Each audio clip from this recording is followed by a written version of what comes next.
Now we're about an hour and a half north of the city in Narcisse Snake Pits, home to 75,000 garter snakes in 4 pits just like this one. Right now there's about 1,000 snakes inside of this pit where we are, and they're just waking up for the morning. They don't really get active until the weather starts to warm up and the sun starts to warm them up. We have Dave Roberts, wildlife biologist. What can you tell us about these creatures here? Well, these are red-sided garter snakes. They're one of 5 species of snakes that we have here in Manitoba. And you can tell that the name comes from these little red spots that they have in their, just above their dorsal stripe. Mm-hmm. And they're a passive little snake. They don't bite. They're not venomous. So they're a species that you could handle if you're interested in doing that and study them, you know, get up close and personal with a truly wild creature. This is not like a zoo where animals are semi-domesticated. These are truly wild animals.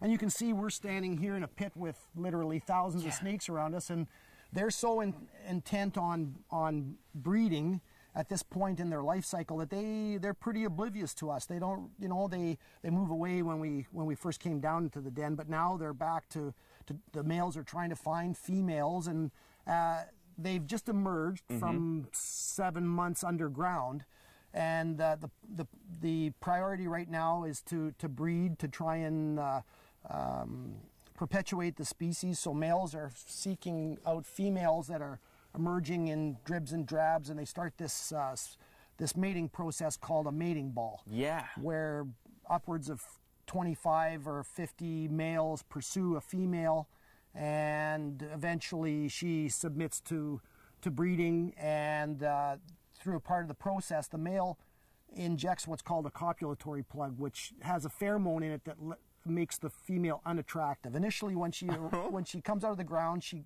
gives off a chemical through her skin called a pheromone. Okay. That tells the males that she's a female first off, and that she's breeding age, and then that kind of initiates the courting process. And then as a part of that copulation process, the copulatory plug has a pheromone that lets the female leave the area.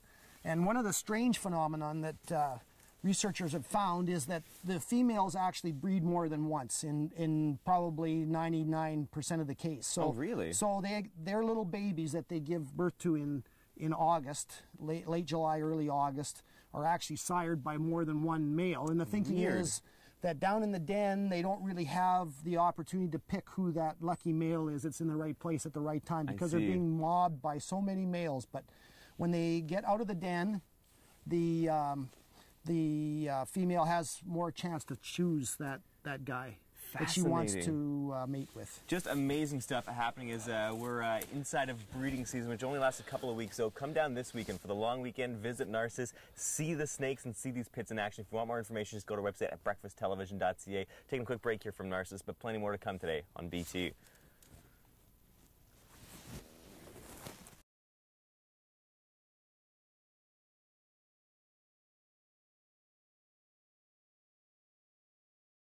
Right now you're looking at a mating ball. We're in Narcisse at the Snake Pits, and this is a phenomenon that happens this time of the year as snakes are crawling out from the ground, getting ready to be active, and falling in love. So this is a really exciting time to be down at the Narcisse Snake Pits. A little earlier on, you were telling us, Dave, about a little bit more about the mating ritual. Let's talk about what happens next. So these guys have been hibernating for 7 months underground. They're creeping through little caves and crevices to get out of the snake pits. They finish mating, then what do?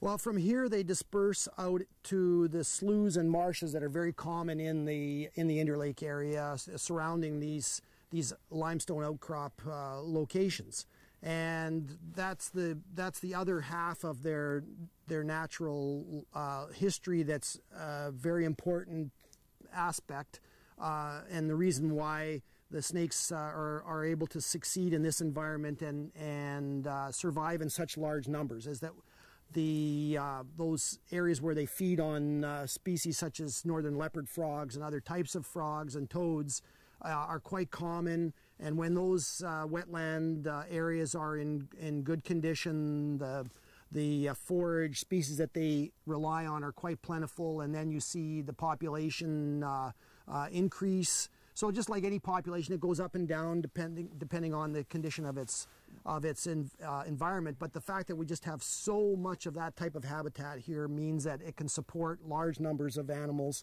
like we see here today. And we were looking around there just a second ago at all these different sorts of snakes, and they're all just sort of like piled on top of each other. That's not just for mating though, that's to try to warm each other up so they can be more active, right? That's right. The snakes are poikilothermic. That's the fancy technical term for being cold-blooded, so their environment regulates their body temperature. So, our nights are still quite cool, and the snakes are going to descend down below the rocks and through the little access holes that are in the sides of the den here to escape the cold temperatures at night. And then in the springtime, or in the morning, as the sun gets a little higher in the sky, it starts to warm up the slopes of the den, and the snakes themselves become warmer and they become more active, and clearly they kind of feed on each other as far as gaining the warmth they need to get up to their normal operating temperature. And this is something that we just won't find anywhere else in the world, and we're so lucky. It's just an hour and a half away from Winnipeg, so we can come down, check out the pits, and as I understand it, that we can, if we have you guys around, we can get a one-on-one handling thing. That's right, yeah. We have interpretive staff here that can teach you how to properly, respectfully handle a snake so that you can actually, have the opportunity to handle a wild creature, if that's the sort of thing that you're interested in. Well, this is absolutely something you need to see and experience, and we're so lucky it's here. Make sure to come this weekend because you can still capitalize on the amount of snakes that are here, because they're going to start moving away. They're going to their summer home. So if you want more information on how to get here, just go to our website at breakfasttelevision.ca. Taking a quick break here on BT, but more to come later this morning on City.